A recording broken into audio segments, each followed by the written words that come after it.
Buenos días, mi nombre es Estefanía Beltrán Clavijo del programa de Relaciones Internacionales y Estudios Políticos a Distancia. El día de hoy les voy a explicar brevemente la Carta de los Derechos, así que vamos a empezar. La Carta de los Derechos. El estudio de los derechos de las personas no es tarea fácil y requiere de investigación interdisciplinaria para comprenderlos. Necesitamos del apoyo de antropólogos, historiadores, sociólogos, teólogos, científicos, politólogos y hasta de abogados. El estudio de los derechos de las personas está directamente relacionado con el constitucionalismo, constituyendo un soporte importante para los proyectos de investigación en política y relaciones internacionales. Según la Carta de los Derechos plasmada en la Constitución, podemos exigir salvaguardias y respeto de las autoridades y de nuestros colegas. El reconocimiento de los derechos de las personas previstos en la Carta de los Derechos no fue una respuesta a una idea de limitar el poder del Estado sobre los individuos, sino más bien a concebirlo y en una sociedad de términos humanos. Hoy en día, las personas buscan un equilibrio entre la sociedad y el individuo, lo cual es esencial para la gestión adecuada de la vida conectada.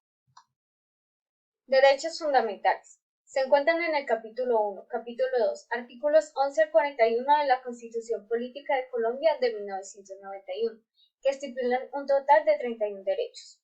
Los colombianos tenemos derechos fundamentales que están legalmente reconocidos y protegidos procesalmente por primera vez en la Declaración Universal de los Derechos Humanos.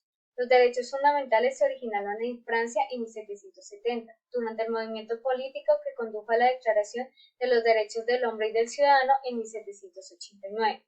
Esos derechos son inalienables de todas las personas y están reconocidas y protegidas por el derecho internacional y los sistemas jurídicos nacionales.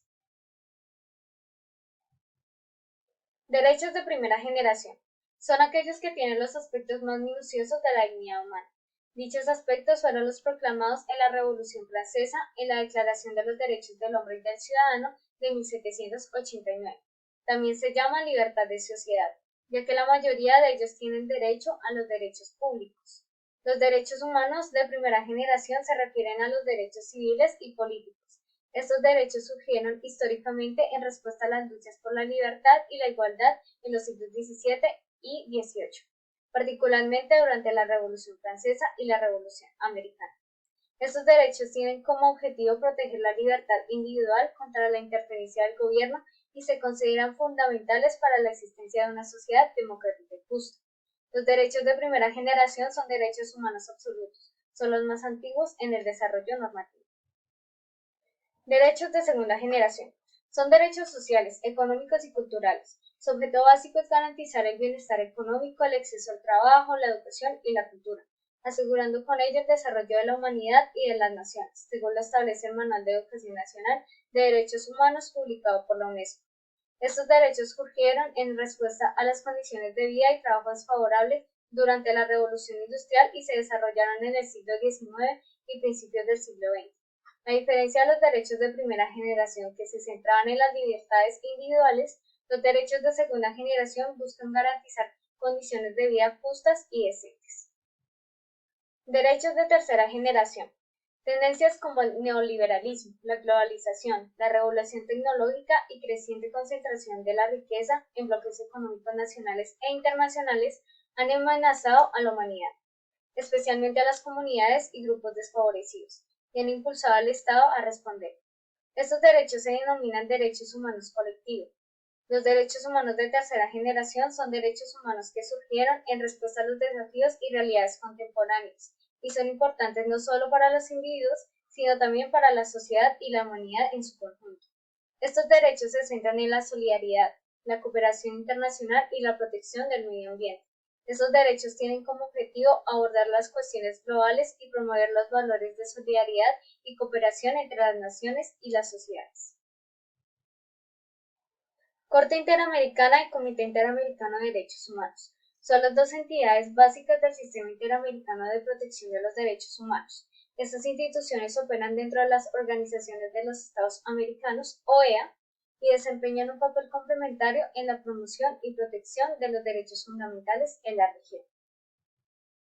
Mecanismos de protección de los derechos fundamentales. Los mecanismos para la protección de los derechos fundamentales incluyen una serie de estructuras y procedimientos a nivel nacional e internacional. para garantizar el respeto, la promoción y la protección de los derechos humanos. Algunos de los principales mecanismos de defensa son: en el marco general de los derechos humanos encontramos las Naciones Unidas. En el Sistema Regional de los Derechos Humanos encontramos el Sistema Interamericano de los Derechos Humanos, los cuales incluyen la Comisión Interamericana de Derechos Humanos y la Corte Interamericana de los Derechos Humanos. También encontramos el Sistema Europeo de los Derechos Humanos y el Sistema Africano de los Derechos Humanos y de los Pueblos. También tenemos que tener en cuenta los juzgados y tribunales nacionales, ya que ellos desempeñan un papel crucial en este tema. También encontramos el Defensor del Pueblo, instituciones nacionales de los derechos humanos, documentos legales y constituciones estatales y mecanismos de responsabilidad y justicia transicional. Principios jurídicos para respaldar los derechos fundamentales. Los derechos fundamentales se basan en un conjunto de principios jurídicos que proporcionan la base moral y jurídica para la protección y promoción. Estos principios se encuentran en diversas fuentes del derecho internacional y nacional y ayudan a garantizar el respeto y la implementación efectiva de los derechos humanos. Algunos de los principios claves incluyen: universalidad, independencia, interdependencia e indivisibilidad, no discriminación, legalidad y justicia, el derecho a un recurso efectivo, membresía y consultas, progresividad y no regresión. Muchas gracias. Este es un video corto pero conciso sobre la Carta de los Derechos. Espero hayan entendido y les haya gustado. Nos vemos en un próximo video.